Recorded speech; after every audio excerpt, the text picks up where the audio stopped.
Bismillahirrahmanirrahim. Assalamu alaikum dear viewers. This is Sir Saud and you are watching my YouTube channel Saud Solutions. आज की video lecture में मैं आपके लिए लेकर आया हूँ Sindh board new book first year mathematics chapter number 12 graphs of trigonometric and inverse trigonometric function and solution of trigonometric equation. Review exercise मौजूद है 12 और पेज नंबर है 386 पर। और क्वेश्चन नंबर 1 हम करेंगे सेलेक्ट करेक्ट आंसर, यानी कि एमसीक्यू सॉल्व करेंगे। पहला एमसीक्यू आपकी स्क्रीन पे नज़र आ रहा होगा। If y is equal to sine x then domain is क्या होगी। तो ये ट्रिग्नोमेट्रिक फंक्शंस का एक चार्ट आपकी किताब में दिया हुआ है बेटा। 6 ट्रिग्नोमेट्रिक फंक्शन है, उनकी डोमेन वैल्यूज़ और रेंज वैल्यूज़ याद करके जानी पड़ेंगी। कोई भी चीज़ एमसीक्यूज में पूछा जा सकता है। तो याद देखिए साइन एक्स की जो डोमेन वैल्यूज़ होती हैं वो -π/2 से लेके +π/2 होती है डोमेन वैल्यूज़ कर। जो इनपुट वैल्यूज़ होती हैं उनको हम डोमेन वैल्यूज़ कहते हैं। Option number A is the right option. दूसरा एमसीक्यूज कह रहा है if y is equal to cos x function है और देन रेंज इस रेंज क्या होगा। रेंज का मतलब ये होता है कि जब हम किसी ट्रिग्नोमेट्रिक फंक्शन में angle as a input put करते हैं, यानी डोमेन वैल्यूज पुट करते हैं, तो बदले में वो हमें कुछ वैल्यूज देता है फंक्शन की, उनको हम रेंज वैल्यूज कहते हैं। तो कॉस और साइन की वैल्यूज सेम ही होती हैं, रेंज की वो होती है -1 से लेकर 1 तक। तो इसका मतलब है A option is the right option. बढ़ते हैं नेक्स्ट एमसीक्यू की जानिब। If y is equal to tan inverse x then domain is किसके बराबर होगी। तो इनवर्स फंक्शन में क्या होता है, रिवर्स हो जाता है। जो डोमेन होती है वो रेंज बन जाती है, जो रेंज होती है वो डोमेन। तो इसका मतलब है अब डोमेन मालूम करें तो उस ट्रिग्नोमेट्रिक फंक्शन की जो रेंज थी वो अब ये डोमेन बन जाएगी। तो ये आर यो है रियल नंबर्स, ठीक है। अच्छा, ये सारा वैल्यू चार्ट दिया हुआ है आपके किताब में, आप इसको याद करके लाजमी जाएंगे। If y is equal to sec inverse x then range is क्या होगी। तो रेंज ये होती है ये y 0 से लेके पाई तक। इसके बाद 5वां एमसीक्यू है बेटा, inverse function exist. Inverse function किसी फंक्शन का एग्जिस्ट करता है इफ़ अगर and only if the function is क्या हो, बाइजेक्टिव हो, 1-1 फंक्शन हो, ऑन टू फंक्शन हो, इनटू फंक्शन हो। तो ये मैं पहले भी बता चुका हूँ, जब फंक्शन बाइजेक्टिव यानी 1-1 एंड ऑन टू होगा तो इसका इन्वर्स निकल सकता है, यानी कि एग्जिस्ट करेगा।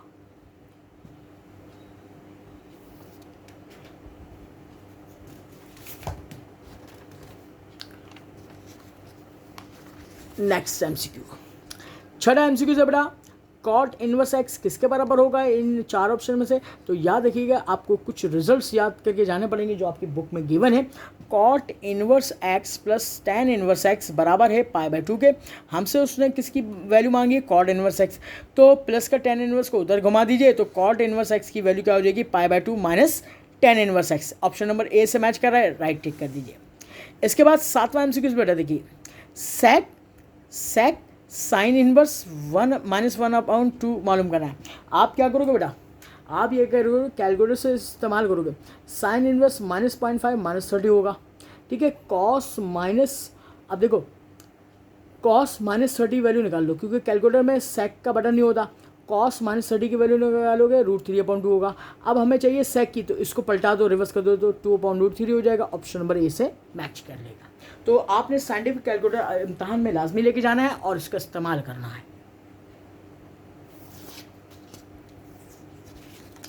इसके बाद अगला कॉस साइन इनवर्स 1/√2, ठीक है।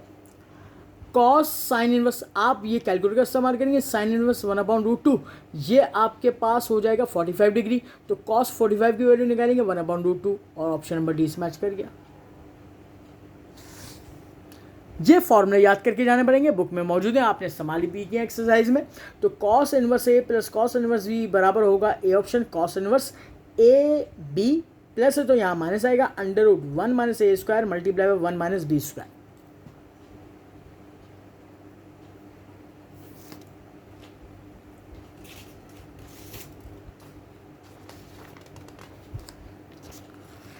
इसके बाद बेटा tan इनवर्स माइनस एक्स का फॉर्मूला पूछा है, तो याद रखिए tan inverse minus x, minus को बाहर निकाल लीजिएगा, माइनस tan इनवर्स एक्स के बराबर है। A option is the right option. फिर tan इनवर्स माइनस वन, तो ये माइनस 45 डिग्री होता है, जो कि रेडियन में माइनस π/4 के बराबर होता है। इसके बाद 12वां एमसीक्यूज, इफ़ अगर tan 2x बराबर है -1 के, then solution in the interval, interval में क्या होगा। तो आप बेटा क्या करोगे, देखो tan 2x is equal to -1, tan को उधर घुमाओगे, 2x is equal to tan inverse -1। ये tan इनवर्स -1 जो है -π/4 होगा, 2 मल्टीप्लाई करो उधर जाके डिवाइड करेगा, -π/8। तो देखिए A option is the right option.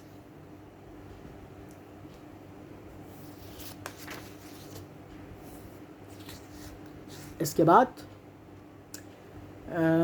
13वां MCQ, general solution of 4 sin x -8 is equal to 0 इस क्या होगा। तो देखिए भाई इसको सॉल्व करेंगे बेटा, सोल्यूशन देखिए 4 sin x -8 is equal to 0, -8 उधर गया प्लस का 8, 4 एकम 4, 4 दूनी 8, sin x is equal to 2।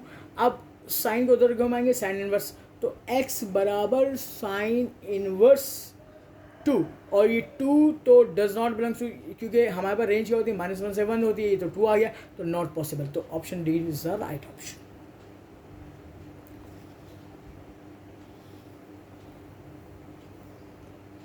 इसके बाद 14th MCQ, solution of the equation 2 sin x plus √3 is equal to 0 in fourth quadrant. Fourth quadrant का सॉल्यूशन आपको मालूम करना होगा। तो अब इसका नेक्स्ट पेज पे मैं सॉल्यूशन करूंगा, तो आप देखिएगा इसको।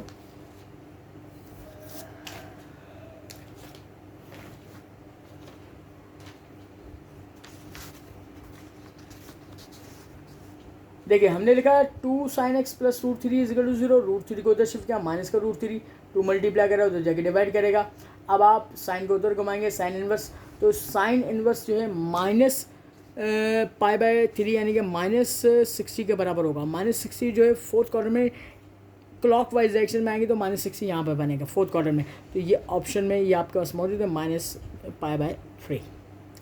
15वां MCQ, all trigonometric functions are dash functions.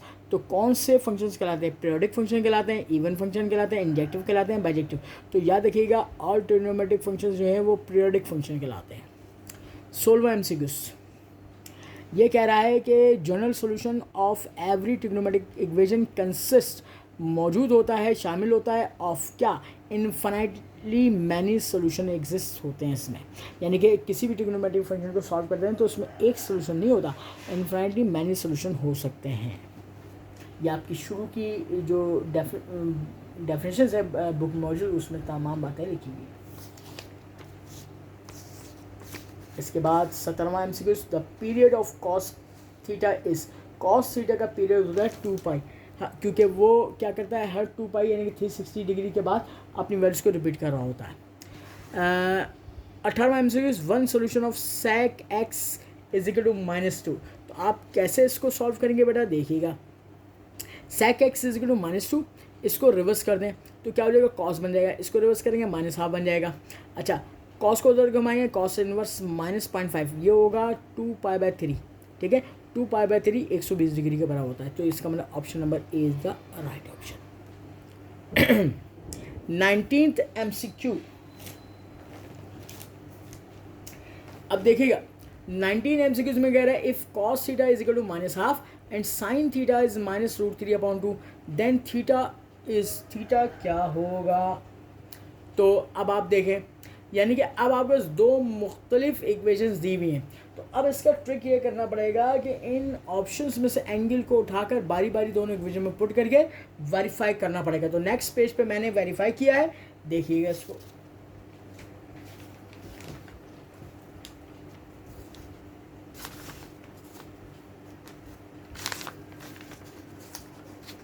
देखिएगा solution A is equal to π/3 का मतलब 60 डिग्री, 2π/3 का 120 डिग्री, 4π/3 का 240 डिग्री, डी 5π/3 का 300 डिग्री। हमने दोनों इक्वेशंस को लिख लिया। अब बारी बारी इनमें सॉल्यूशन पुट किया और वेरीफाई करके देखा तो देखा हमने कि 240 डिग्री जब हमने पुट किया वो वेरीफाई कर रहा है सिर्फ ओनली। मैंने तो सारे एंगल को पुट किए करके दिखाए देख लिए थे पहले ही, मगर जो आंसर असली था यानी कि सही था उसको मैंने वेरीफाई करके यहाँ पे दिखाया है। तो उसका मतलब 240 पे 4π/3 मिल रहा है, तो इसका मतलब है आपके पास ऑप्शन में जो 4π/3 है वो राइट ऑप्शन है। 20वां एमसीक्यूज देखिए, the period of sine x/2। अब इसकी ट्रिक बता रहा हूँ बेटा, साइन का पीरियड होता है 2π। अगर कोई एंगल के अंदर जो है वो न्यूमेरिकल वैल्यू डिवाइड कर रहा है, डिवाइड को मल्टीप्लाई कर दो, ओरिजिनल 2 क्या हो जाएगा 4π, तो ये ए ऑप्शन हो गया। The value of cos 5π। देखिए कॉस 5π का मतलब है पाई की वैल्यू 180 को 5 से मल्टीप्लाई करोगे कॉस 900 आएगा। कॉस 900 की कैलकुलेटर से वैल्यू निकालोगे -1 आ जाएगा और ऑप्शन नंबर सी से मैच कर जाएगा। फिर 22वां MCQs, the period of 3 sec x/3 is क्या होगा। तो इसका शॉर्टकट ट्रिक, कॉस और सेक का पीरियड 2π होता है और अगर एंगल के अंदर कोई नंबर डिवाइड में लिखा है तो मल्टीप्लाई कर दो, 3 2 6π हो जाएगा। नेक्स्ट, अब यहाँ पे मैंने देखो सॉल्व करके भी दिखाया आपको। sec x का पीरियड ओरिजिनल लिख के दिखाया 2π होता है, ठीक है।